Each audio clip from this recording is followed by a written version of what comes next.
প্রতিদিন তো বাসায় অনেক রকমের রেসিপি করে থাকে, তো আজকে একটু ভিন্ন রেসিপি নিয়ে চলে আসলাম। আজকে বানাবো কি সেটা দেখতে হলে অবশ্যই পুরো ভিডিও দেখতে হবে। তার আগে বলে নিই, পটলগুলো আমি এইভাবে কেটে চাকুর সাহায্যে ভালো করে চেঁচে নিচ্ছি। আপনারা ইচ্ছা করলে বটির সাহায্যেও এই কাজটা করে নিতে পারেন। আর আমি কিভাবে করছি একটু ভালোভাবে লক্ষ্য করলেই বুঝতে পারবেন। সবগুলো পটলের খোসা ভালোভাবে চেঁচে নিয়ে এখন আমি মাঝখান দিয়ে একটু ফেলে দিচ্ছি, কারণ মাঝখান দিয়ে ফেলে দিলে মশলাগুলো পটলের মধ্যে ভালো করে ঢুকে যাবে এবং পটলটাও অনেক সফট হবে। আর আজকে বানাচ্ছি কি বলেন তো, পটলের পোস্ত। পটলগুলো ভালো করে ধুয়ে নিলাম। এখন হালকা পরিমাণ সরিষার তেল ও লবণ দিয়ে মাখিয়ে রেস্টে রেখে দেব প্রায় আধা ঘন্টা মতো। এখন চলে আসলাম পোস্ত তৈরি করতে। 4 চা চামচ সাদা সর্ষে, 2 চা চামচ কালো সর্ষে ও 2 চা চামচ পোস্ত পানি দিয়ে ভিজিয়ে রেখেছি প্রায় 10 মিনিট মতো। আর সাথে দিয়ে দিচ্ছি ঝালের পরিমাণ অনুযায়ী কাঁচামরিচ ও আদা।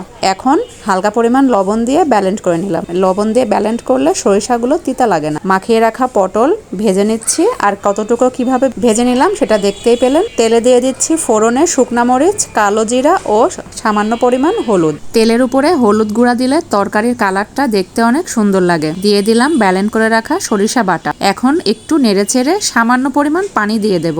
আর এক্সট্রা কোনো পানি ব্যবহার করব না। দিয়ে দিচ্ছি পরিমাণ মতো চিনি। আর এখন পটলগুলো একটু নেড়েচেড়ে ঢেকে রাখবো। আর এক্সট্রা যেহেতু কোনো পানি ব্যবহার করব না, এই হালকা জালে পটল থেকে যে তেলটা ছেড়ে দেবে তাতেই তরকারিটা কষানো হয়ে যাবে। আর দেখুন কি ভালো লাগছে দেখতে, পটল থেকে তেল কিন্তু অটোমেটিকলি ছেড়ে দিচ্ছে। এখন ব্যালেন্ড করা বাদ বাকি সরিষা বাটার পানিগুলো দিয়ে দিচ্ছে। আর গায়ে মাখা একদম ঝোল হয়ে গেল পটল পোস্ত। তেলের উপরে হলুদ গুঁড়া দেওয়ার কারণে তরকারির কালারটা কত চমৎকার এসেছে। আর সামান্য মাত্র কয়েকটি মশলা উপকরণ দিয়ে আজকের রান্না পটল পোস্ত।